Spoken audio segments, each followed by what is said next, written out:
নমস্কার বন্ধুরা, সবাই কেমন আছো? আশা করি সবাই ভালো আছো। আমার চ্যানেলে আসার জন্য সবাইকে ওয়েলকাম জানাচ্ছি। আর এই ভিডিওটা তোমাদের কাছে না শেয়ার করে থাকতে পারলাম না।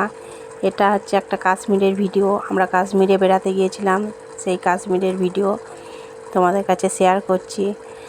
আর কাশ্মীরে পুরো পৌঁছাতে গেলে দেখো প্রথমে 3টে বড় বড় গুহা পড়বে।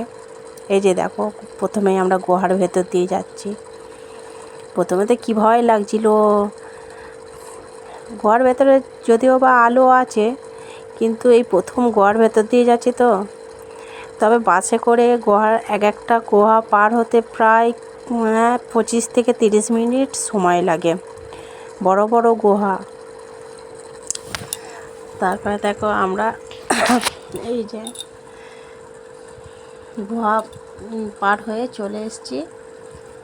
আর পাইন গাছগুলো কি সুন্দর আছে দেখো, খুব সুন্দর, কি ভালো লাগছে না দেখতে।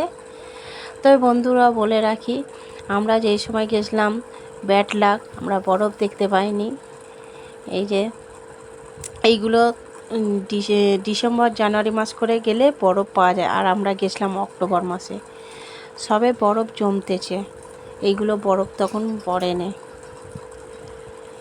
খুবই ব্যাড লাক। কাশ্মীরে তো যায় মানুষ বরফ ঘাঁটার তারেই, কাশ্মীরকে জান্নাত বলে। আর এই জায়গাটার নাম গুলমার্গ। গুলমার্গে এইগুলো পুরো বরফে জমা হয়ে থাকে, কিন্তু আমরা যেই সময় গেছিলাম একটুকু বরফ দেখতে পাইনি। তারপরে গুলমার্গ থেকে আমরা এই জায়গাটা এসেছি। এটা হচ্ছে আর্মি মিউজিয়াম বলে। এখানে আর্মিদের নানান রকমের জিনিসপত্র সব এই মিউজিয়ামের মধ্যে আছে।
এই যে তারপর আমরা চলে এলাম, এই জায়গাটা হচ্ছে গির্জা ভ্যালি বলে জায়গাটার নাম।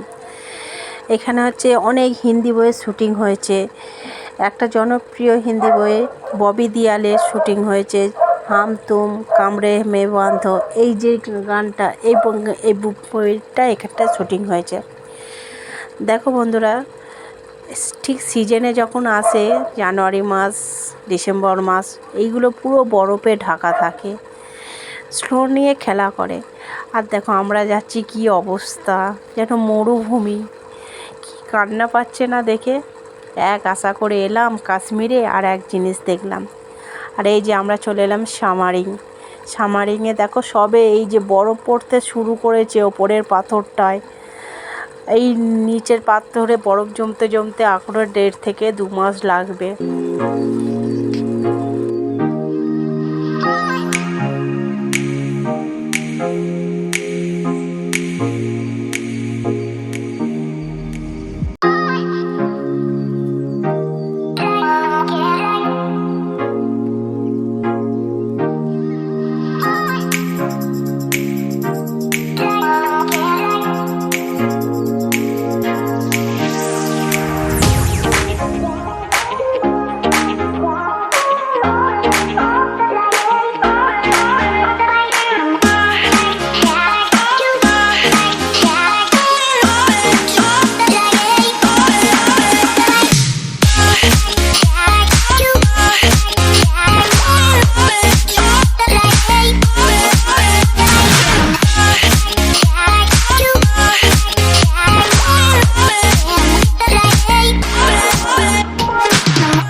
তারপর দেখো বন্ধুরা, আমরা এই যে এইখানটা বসে আছি দুধ পাত্তারি বলে এই জায়গাটার নাম।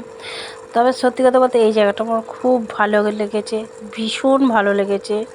এখান থেকে আমি তো কোথাও যাইনি, এইখানে আমরা বেশ কিছুক্ষণ বসে সময় কাটাচ্ছিলাম। তারপরে আমরা আপেল বাগানের দিকে চলে গেলাম বিকালবেলার দিকে। দেখো বন্ধুরা, কত সুন্দর আপেল হয়েছে, কাশ্মীরি আপেল। তবে বন্ধুরা, দেশে আপেলের দাম প্রচুর, আর এখানে আপেলের দাম কি বড় বড়, দুটো কি তিনটে থেকে চারটে 1 কেজি করে আপেল হবে তোমার, হচ্ছে 30 টাকা 40 টাকা করে কেজি। খুব সস্তায় পাওয়া যায় এখানে আপেল।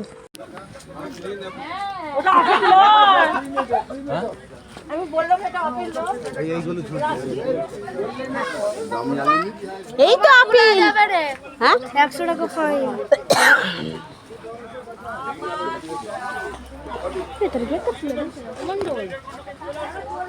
হাই আপেল,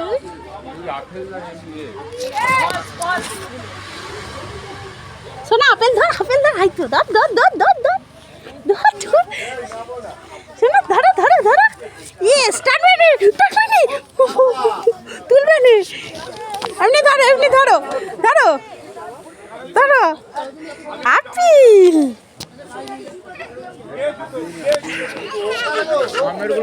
তারপরে আমরা চলে এলাম এই যে ডাল লেক শ্রীনগরে। কত সুন্দর দেখো লাগছে, এত সুন্দর লাগছে ডাল লেকে।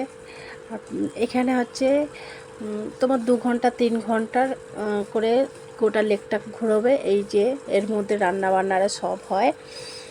এখানে একটা চার্জ আছে 300 টাকা কি 400 টাকা করে চার্জ আছে ঘন্টা হিসাবে। আর এই দেখো বন্ধুরা, ডাল লেকের রাত্রির বেলাটা কীরকম লাগছে দেখো, কি দারুণ লাগছে না, কি অপূর্ব লাগছে দেখতে। এই কাশ্মীরে আমরা 3 দিন ছিলাম। এই যে 3 দিনের মধ্যে এই ভিডিওটার মধ্যে সব কিছু তোমাদের কাছে তুলে ধরলাম। আশা করি তোমাদের ভিডিওটা ভালো লেগেছে, আর ভালো লাগলে একটা লাইক করে দেবে, কমেন্ট করবে। চলো আজকের মতো এখানে টাটা, বাই বাই।